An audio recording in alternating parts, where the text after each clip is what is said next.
In Mongolia, we've been working with the government on mobile money and mobile banking. We've also been working with them on mechanisms for financial inclusion. And one of the ways that we're looking at financial inclusion is by education by television using soap operas.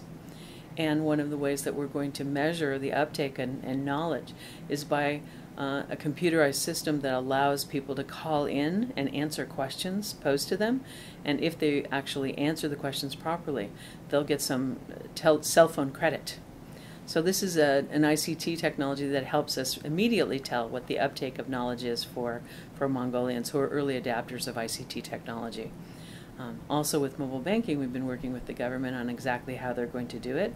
This is definitely an ICT solution, and it really allows for better access in countries where there are long distances between people.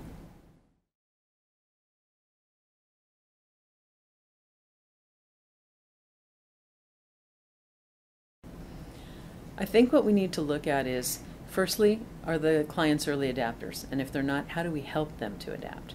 Secondly, how can we help governments set up systems that make sense for the government and also for the population so that they work well together?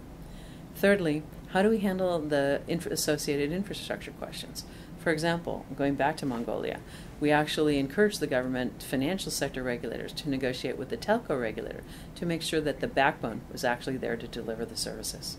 So there's some exciting things going on in Tajikistan, where the government said we're having difficulties delivering pensions to pensioners because they have to come very far into banks because there's a lot of confusion about how much should be paid and when.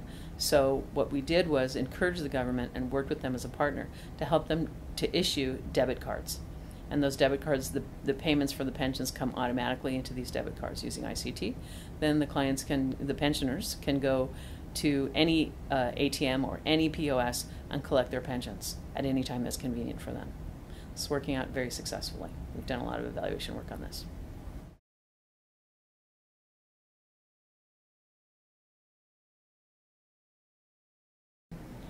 Perhaps it's not the missing link. There are a lot of things that you have to assemble together to make something work for the population and make sure that people benefit.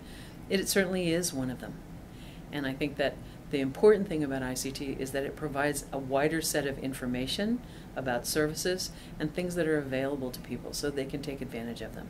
So that information link, and also because ICT can be faster and it can deal better with smaller transactions, it's better for the poor.